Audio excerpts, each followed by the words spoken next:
because I live right at the bottom of New Zealand, we all know how back and beyond New Zealand is. You know, and I lived in England initially and moved over to New Zealand about 14, 15 years ago. Often feel right down the bottom of the bottom, quite isolated from the rest of the world and what's going on with the rest of the world. So over the years I've got into online life. It started back in 1997 with email groups. You'd laugh if you saw what I did in 1997. I set up this email group for New Zealand midwives, and I did it manually. So they would send me an email, and then I would copy and paste it and forward it to everybody else.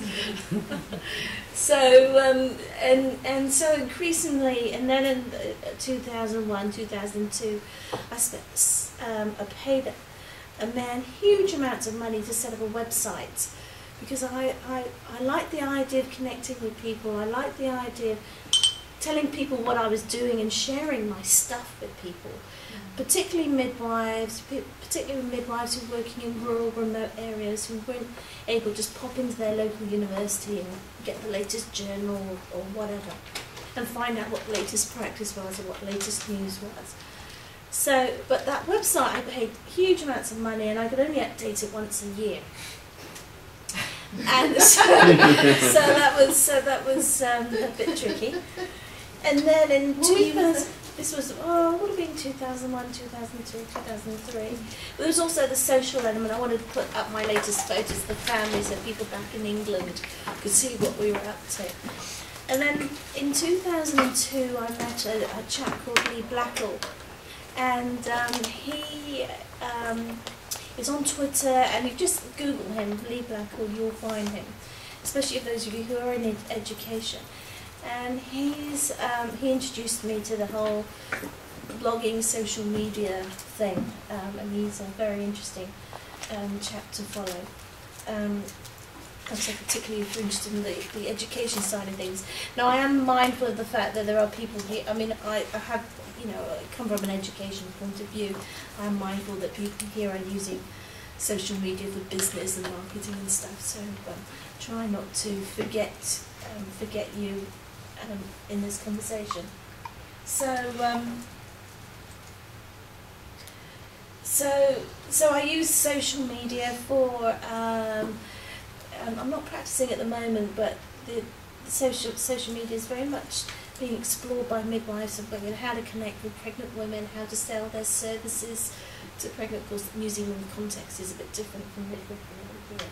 Anyway, so I'm an educator, as you've heard. This is me in Pakistan showing some Pakistani midwifery educators how to use various social media tools. I'm a researcher. I'm doing an educational doctorate, and I'm just trying to get my head around what I'm going to do for my thesis, and I'm thinking that I want to do something around how students use social media, or how we as people use social media to learn, throughout our lives, not necessarily in an official course as such, but how do we all use social media to learn, whether it's learning about how to I don't know, grow potatoes in a bag. That was my project last year. I was trying to find out whether I could grow, because I don't have a garden, and I wanted to know how to grow potatoes in a bag or something. So putting out tweets and Facebook messages, and actually blog posts, and Flickr was the place that I found most information about how to grow potatoes in a bag. And increasingly now, over the last few weeks, I'm using social media to connect with my kids, Ellen and Andrew. And Andrew has just moved to Christchurch. He's hoping to get an apprenticeship rebuilding the courthouses that have been knocked down from the earthquake. So he's in Christchurch. And Ellen has just moved to Melbourne again, and they both left home practically the same day. Great celebrations in the Stewart household. So now I'm thinking, right, so how do I use social media to keep in touch with my kids? And so that's been an interesting journey as well. So I'm doing my gardening. I'll tell you a little bit more about that in a minute. Oh, and I'm also a rugby fan, so you'll see, if those of you who follow me on Twitter, especially as we go into the World Cup, you'll be seeing lots, but I'll be moving from highly edificating tweets on, how to solve global warming to is England going to beat New Zealand in the World Cup? So I think that'll be great fun. So when I was talking to Peter about what I was going to do today, we sort of decided that what I'd do is just tell you some stories about how I've used social media and where we've gone, and then we can. So do feel free to ask questions or comment as we go along. I think probably one of the things that I have become particularly known for, and that I have learned huge amounts of lessons about the use of social media, is through a project called the Virtual International Day of the Midwife. And I got really fed up about 3 years ago. All my mates were swanning off, I think, up to Glasgow. This really expensive jaunt to some big high-flying midwifery conference. I was left at home. And I was fed up with the fact that I was left at home, and I was also fed up with the fact that it was going to cost huge amounts of money. I mean, it's expensive getting from Australia to anywhere, so it's even more expensive to get from New Zealand, especially Dunedin, to get anywhere. And I was thinking, well, I have this problem in using. How are people in outer Mongolia having? They're even more limited. They have even more limited resources and stuff. So I thought, well, how can we bring people together that's going to be in a way that is going to be accessible, is going to be free, because I'm a great believer in free stuff, and in a way that we can share, we can network, and get rid of all this. Those of you who've been students or working in academia, get rid of all this, break down the barriers that are put up in academia around, you can only talk to somebody if they're Professor so-and-so, and, so really level down these barriers, get rid of all these barriers. So I came up with a concept of having a virtual conference. And I thought, well, that's all very well if we have it at 10 o'clock in New Zealand, Monday morning, which will suit me just fine. There'll be people, 2 o'clock Sunday night, and they won't be able to access it. So we've done it at 24 hours. It's a 24-hour virtual conference. And we have sessions every hour, so it's 24 hours of conferences. And the idea that, obviously, as long as you have access to computer and the internet, you can, at least 1 hour during the day, you can connect into this event. And it's hooked up to something called the International Day of the Midwife, which is every year on the 5th of May. So the first year we did it, I literally just did it myself, everything by myself. And then the second and third years, as the years have gone on, there's been more and more interest in it, and of course it's got bigger and bigger, and so we've got a team now working with us on it.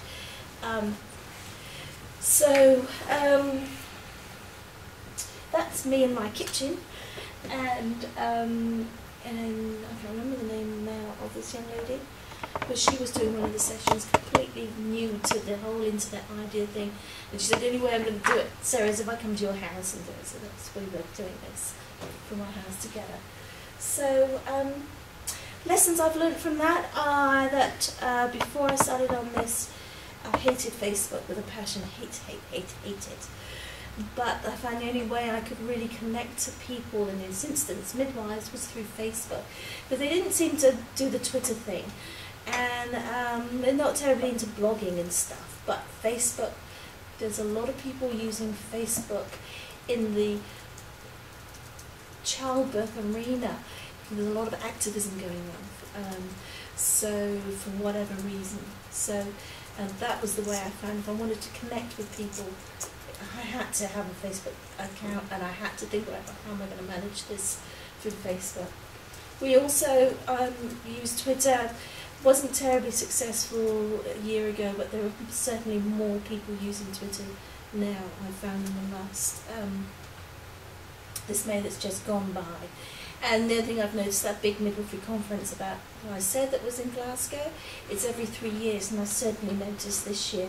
It was 3 years ago, and it was again now. It's just happened, and I've certainly noticed people starting to use Twitter to tweet about that conference. So there's definitely people using more of this stuff. Someone asked me about my e-portfolio, again, as a practicing the health professional and, you know, in the academic life and stuff, we're required to have a portfolio which is proving evidence of what we've done and what we've achieved.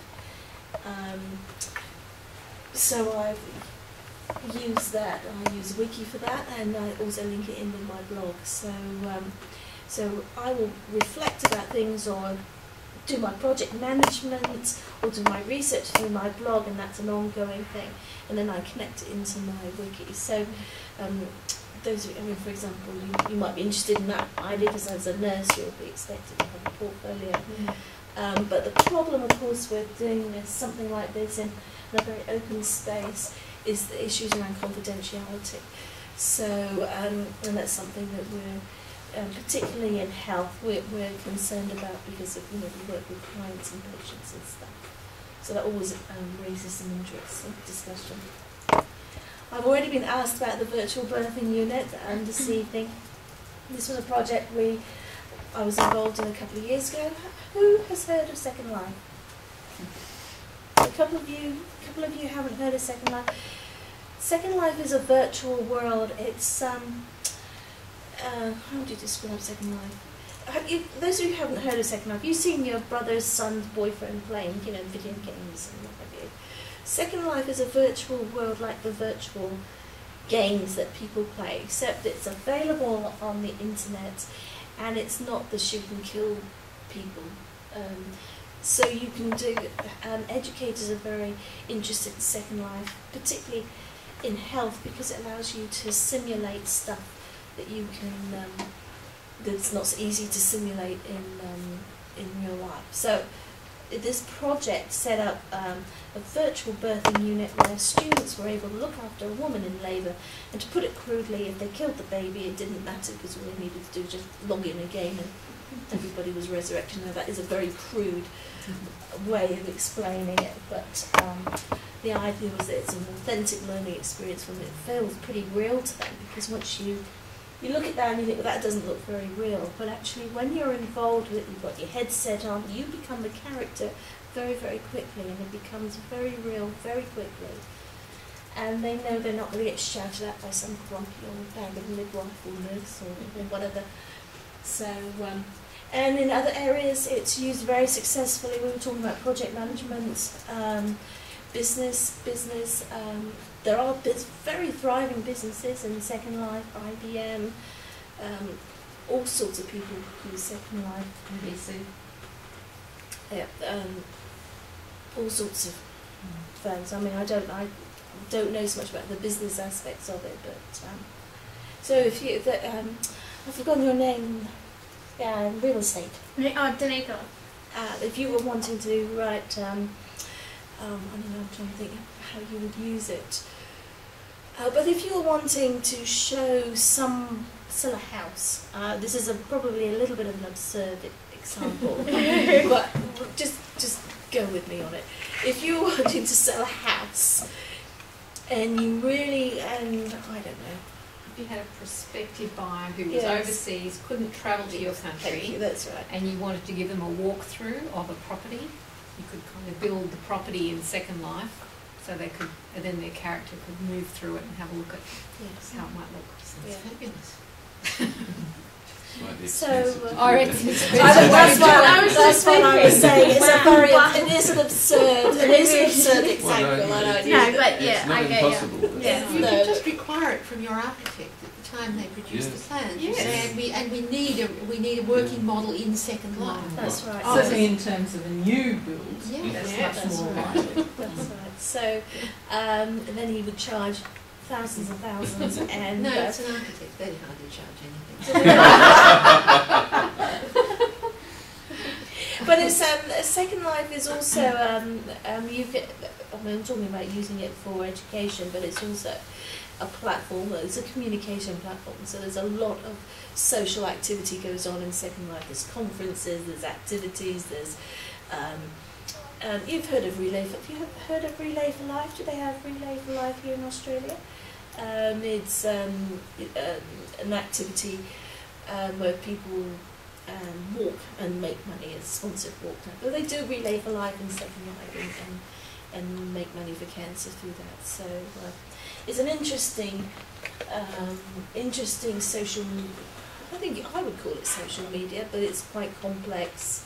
I think it's quite complex and not so easy to access from a technology point of view as your quick tweet on Twitter.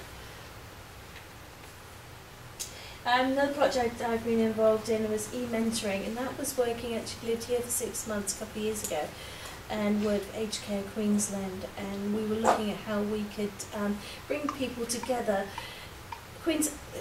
I must confess, it wasn't until I lived here for 6 months I realised just how vast Queensland is and how remote some of your areas are. So we looked at how we could bring people together using social media, and particularly Skype and tools like that. They went so into Twitter and Facebook just at that time, but moving people even from the idea of communicating with closed emails into a slightly more open approach, even collaborating with things like Google Documents, for example, for some people is a huge move.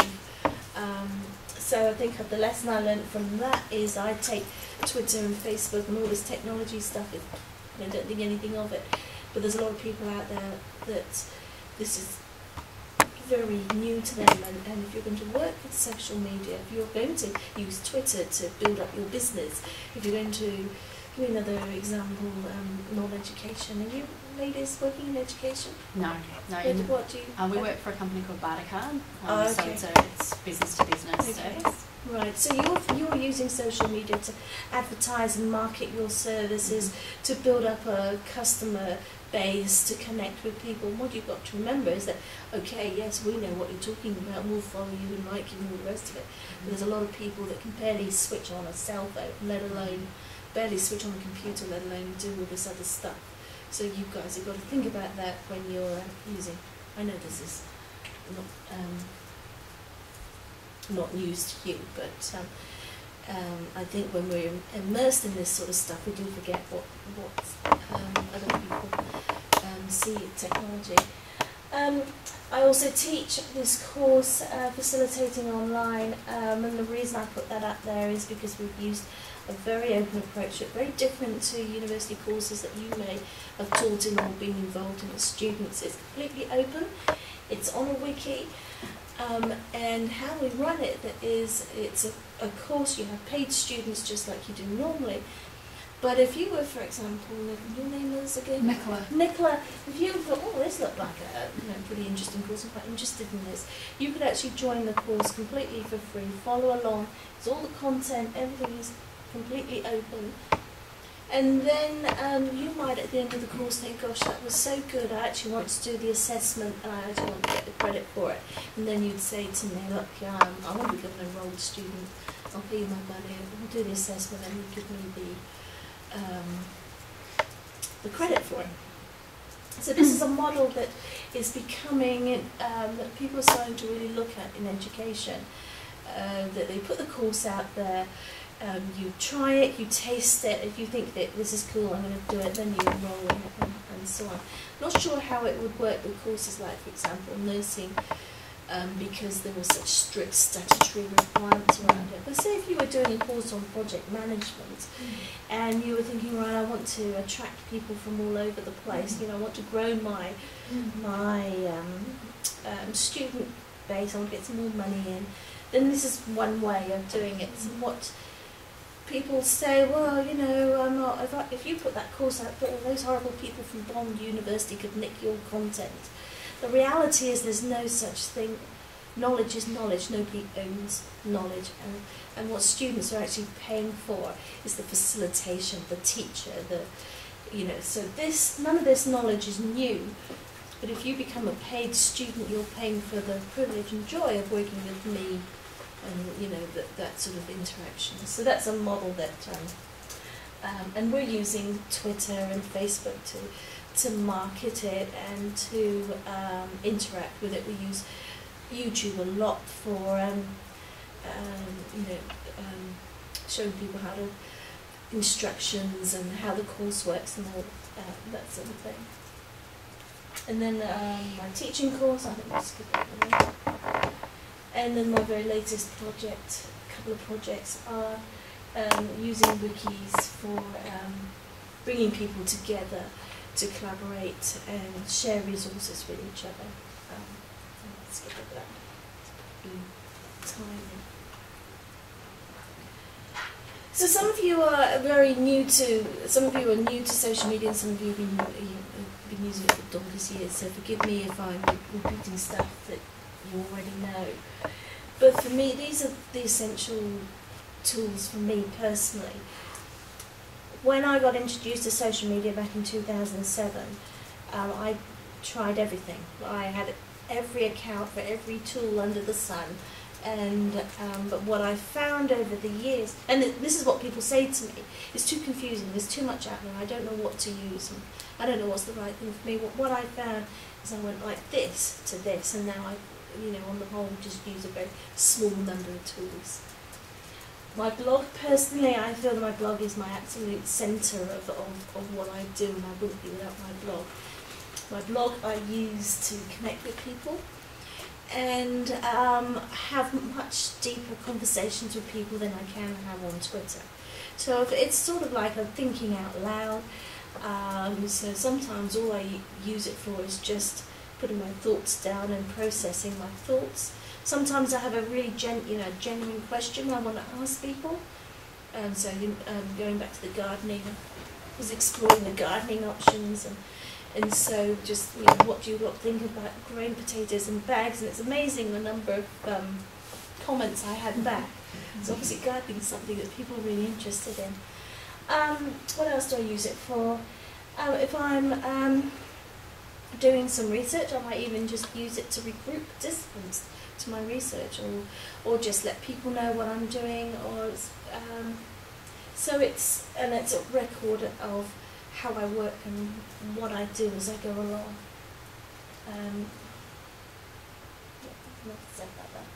So I wouldn't be without my blog. Now, there's a lot of people that say blogging is going out of fashion, and that that Twitter has superseded blogging. But for me, the blog is always about what I call reflective practice. So it's really reflecting about what I do. It's that deeper, in-depth work that I do, rather than the quick 140 characters of Twitter.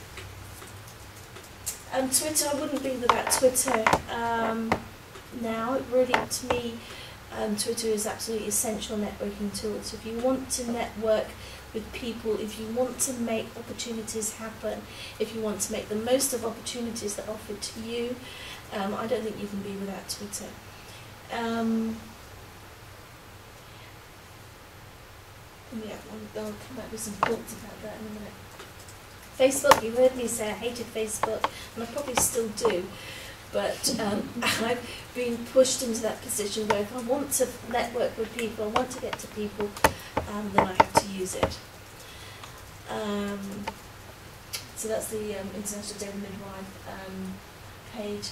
At the same time, I think it's really important that you think about, and again, none of this is new to you guys, but think about how you use it. There's different functionalities within Facebook. So if I'm teaching, I'll use a closed group, because people can join the group, they don't have to become my friend. I don't necessarily want all my students to become my friend. They don't want to, more to the point, they don't want to become my friend. But we can connect with each other in a group without having all that other stuff that goes on.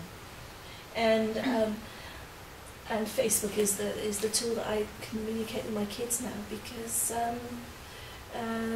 that's the way they communicate these days.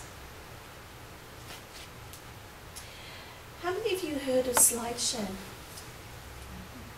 Probably those of you, I wouldn't be without SlideShare for several reasons. Firstly, because I publish in SlideShare, so if I'm putting any kind of PowerPoint together, I put it there.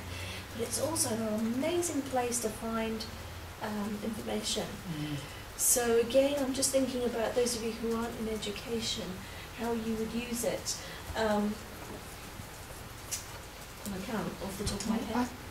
It could probably be used for more internal purposes rather than using, but I don't know everything about SlideShare. I've used it for research as well. Yes. So it's a huge amount. There's a huge amount of information on SlideShare, and I always go there and just to get an idea, just even ideas about how, if I'm giving a presentation or a talk, just go in there and having a look to see what other people have done. And I'm also a great believer in publishing information and sharing stuff.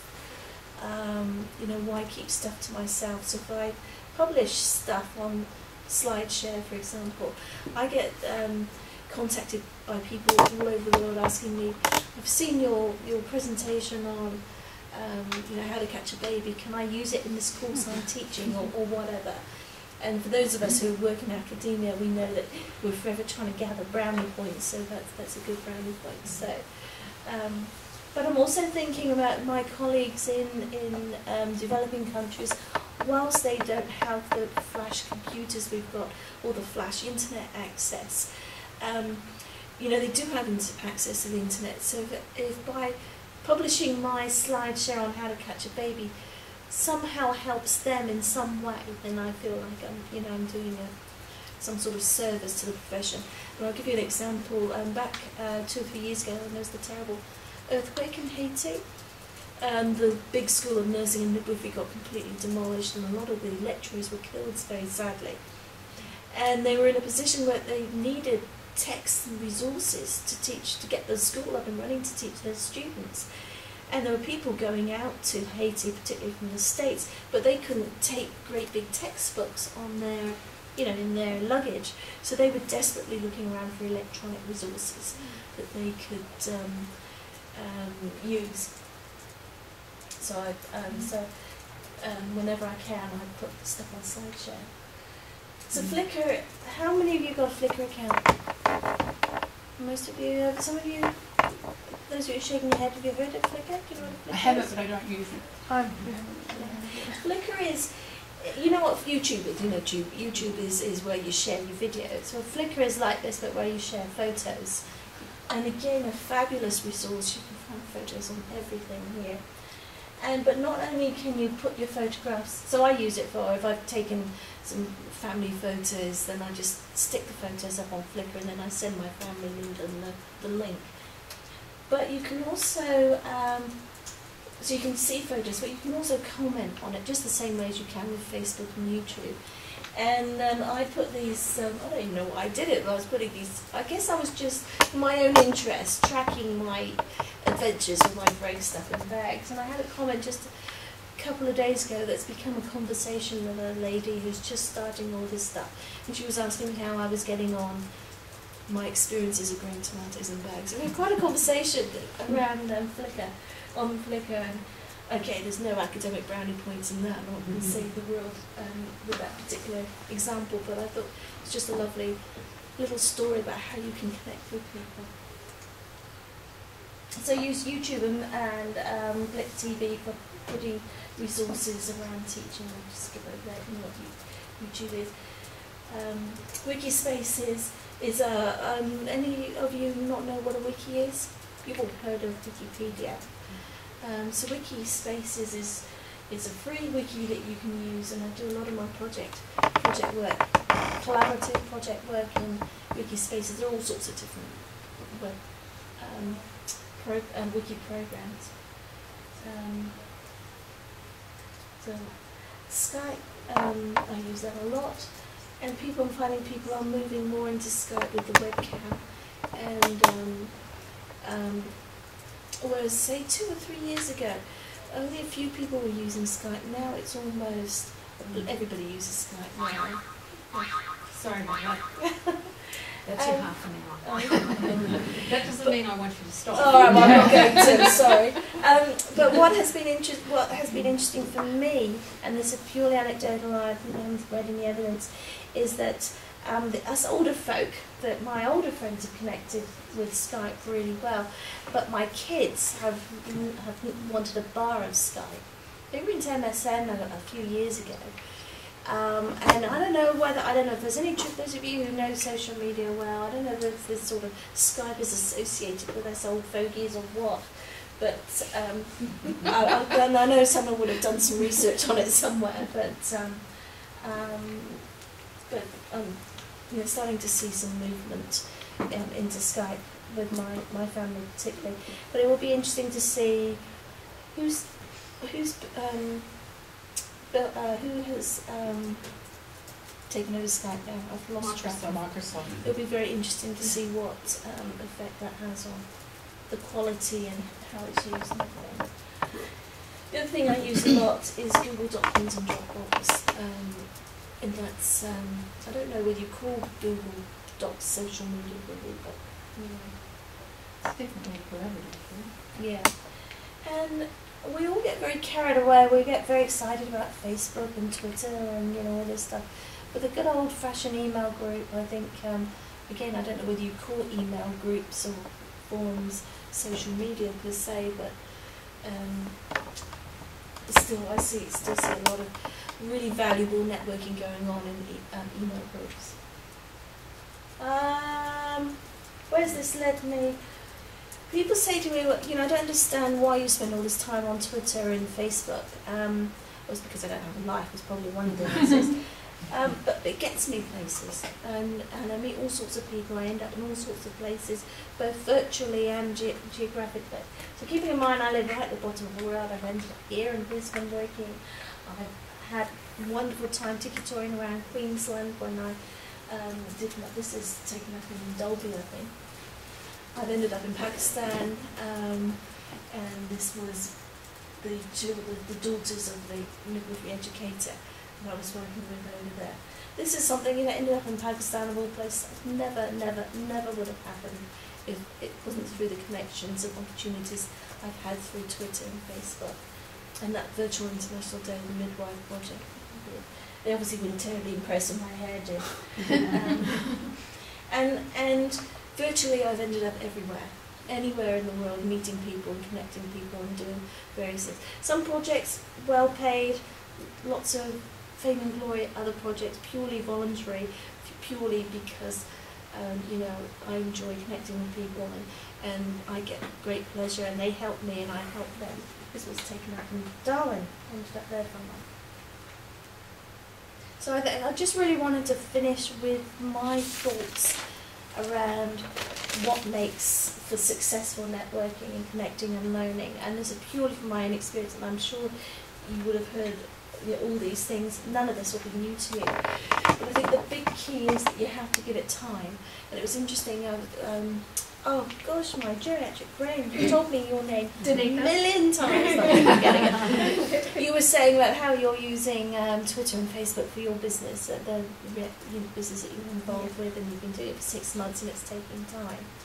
Well, I've got some wonderful stories and I've been all over the place, but it's taken me at least, well, you heard 1997 was actually when I started doing this, and then the social media as we know it seen since 2007. So it takes a lot of time, it takes a lot of effort, and you have to put time. You have to put time to it. It's just like you do any human relationships. It doesn't happen overnight. I'm sure you've talked about branding here at this group at other times, but I think that's really important. Whatever field we're in, whether we're in the commercial world, an education world, health, whatever, think about how you're going to present yourself, because how you present yourself becomes your brand. And then I think you've got to be consistent about how you do that. Now I brand myself Sarah Stewart, and if you Google me, hopefully I'm around about 4th, which is pretty good considering my name actually is a very common name. And that's how I'm known, and that's how I make my living, and I'm moving into consultancy work. So I'm probably overkill compared to the average person. I'm first, yay! So I have to acknowledge my business is growing into, using this stuff. So I'm a bit over the top, I have to say. But that would be one of my key pieces of. So I think that's really important, particularly if you're using this for marketing and building your business. Being open. A lot of people are very interested in this whole concept about how open I am, and I am extremely open, and probably a lot more open than a lot of people would want to be. Again, it's because of the way I'm marketing myself to get work. But I also feel it's like that karma, that paying it forward business. The more I put out there, the more I get back.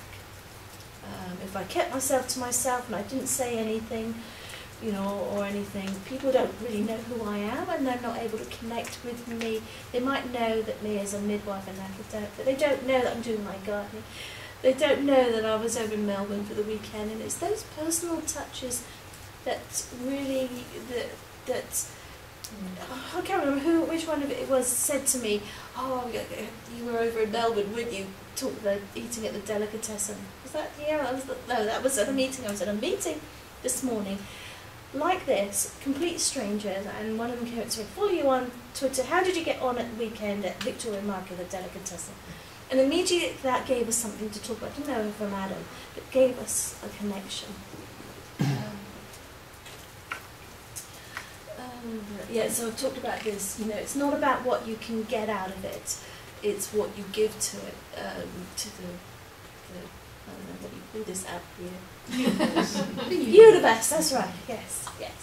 Because I found that when I give in ways, I know it sounds all these putting things I'm stick up everywhere, but if I'm giving to people of my time, people give to me as back tenfold. And I've really found that social media really helps that. Focus on the quality and not quantity. There's nothing that drives me more berserk, is particularly with businesses saying, oh, if you like my Facebook page, I'm trying to get 10,000 followers. What the hell does that mean? It doesn't mean anything. What is important, particularly if you're selling yourself or selling your service or selling whatever and wanting to connect with people, is that connection. I could have 1 million people liking my Facebook page with nobody talking to me. So it's about quality, not quantity. It's about the quality of it's about the conversations that you have. Being authentic, I think that goes back to being open as well, and about the branding. It all connects up. I'm pretty out there, and like I say, I acknowledge I'm a lot more open and authentic than some people would be. When you get me warts and all. But again, I think that has helped my connecting, because people do see me as warts and all, not this unreal person. Another one, my big bugbear is people not practicing what they preach, and particularly in terms of social media, and particularly people setting themselves up as social media experts, and not actually, when you Google them, you can't find them on Google. I think that drives me mad. So if you're thinking you want to use social media, get into it more, you've got to do it. You've got to do it. You've got to model what you're talking about. Always get back to people when they contact you.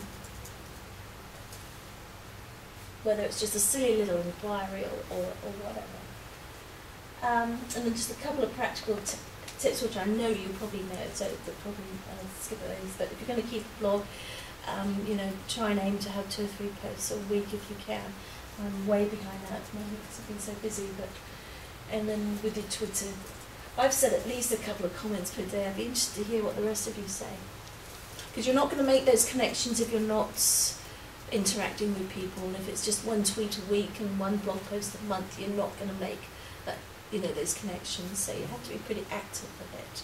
But I don't know. Too active. You can. I've unfollowed people who are too active and don't say anything of note. Yes. People might be unfollowing me right now. I just think, and I've got a program that works out that you've stopped unfollowing. Yeah,